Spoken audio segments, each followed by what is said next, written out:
బనకచెర్ల పాపం కేసీఆర్దే, కమిషన్లకు కక్కుర్తిపడి గోదావరి నీటి తరలింపునకు ఒప్పుకున్నాడు అని చెప్పేసి సీఎం రేవంత్ రెడ్డి అంటుండు.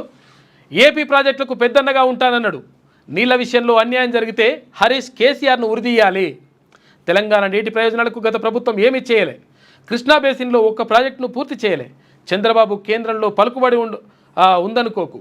బనకచెర్లను ఎలా అడ్డుకోవాలో మాకు తెలుసు. తెలంగాణకు రావాల్సిన జలాలకు ఎన్ఓసి ఇచ్చి మిగిలిన నీళ్లు ఏమైనా చేసుకోవాలని చెప్పేసి అల్టిమేటం జారీ చేసినారు ముఖ్యమంత్రి.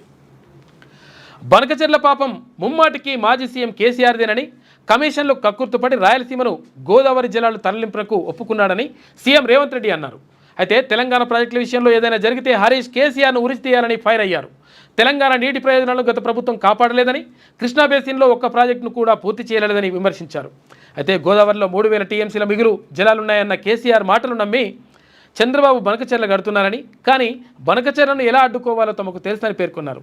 ఇక ఒకవేళ కృష్ణా జలాల్లో 555 టీఎంసీలు, గోదావరిలో 1000 టీఎంసీల నీటిని వాడుకునేందుకు తెలంగాణకు చంద్రబాబు ఎన్ఓసి ఇస్తే వాళ్ళ ప్రాజెక్టులకు తాము ఎలాంటి అభ్యంతరం చెప్పబోమని అన్నారు. అయితే బనకచెర్లపై అఖిలపక్ష ఎంపీలతో నిర్వహించిన సమావేశం అనంతరం సీఎం రేవంత్ రెడ్డి మీడియాతో మాట్లాడారు. రాష్ట్ర ప్రభుత్వం ఇరిగేషన్ శాఖ ఆధ్వర్యంలో గోదావరి జలాలకు సంబంధించిన ప్రాజెక్టులు, నిర్మాణాలు, అనుమతులు, వివాదాలు, వాటి రాజకీయ నేపథ్యంపై అఖిలపక్ష సమావేశం నిర్వహించినట్లు సీఎం తెలిపారు. ఈ సమావేశానికి ముఖ్యమంత్రిగా తనను, కేంద్ర మంత్రిగా కిషన్ రెడ్డిని, కేంద్ర సహాయ మంత్రిగా బండి సంజయ్ని, బీజేపీ, బీఆర్ఎస్, ఎంఐఎం, కాంగ్రెస్ పార్టీల పార్లమెంటు సభ్యులందరినీ ఆహ్వానించి అన్ని అంశాలపై క్లారిటీ ఇచ్చారని చెప్పేసి ముఖ్యమంత్రి చెప్పిండు. మొత్తం మీద మరి బనకచెర్లను ఏం చేస్తారనేది చూడాలి.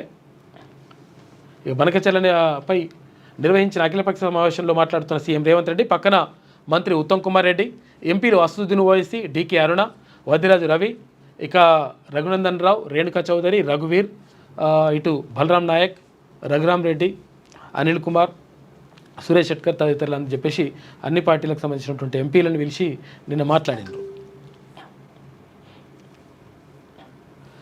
బనకచెర్ల నిర్మాణంలో ఏ రాష్ట్రానికి అన్యాయం చేయమంటే ఎట్లా మరి ఇట్లా తెలంగాణకు అన్యాయం చేయమని చెప్పేసి అయితే మరి గట్టిగా చెప్పండి. ఏ రాష్ట్రానికి అన్యాయం చేయమని చెప్పేసి చెప్తే మరి ఏ విధంగా ఉంటుందో మరి చూడాలి. దీనికి కేంద్ర జలశక్తి మంత్రి సిఆర్ పాటిల్ భరోసా ఇచ్చారు అని చెప్పేసి కేంద్ర మంత్రి కిషన్ రెడ్డి అంటుండు. పారదర్శకమైన పద్ధతిలోనే ప్రాజెక్టులపై నిర్ణయం తీసుకుంటాం. కేంద్ర మంత్రులు సిఆర్ పాటిల్, తర్వాత ఎంఎల్ కటర్తో వరుసగా భేటీ. ఇక మెట్రో 2వ దశ విస్తరణపై చర్చలు జరిపిరట.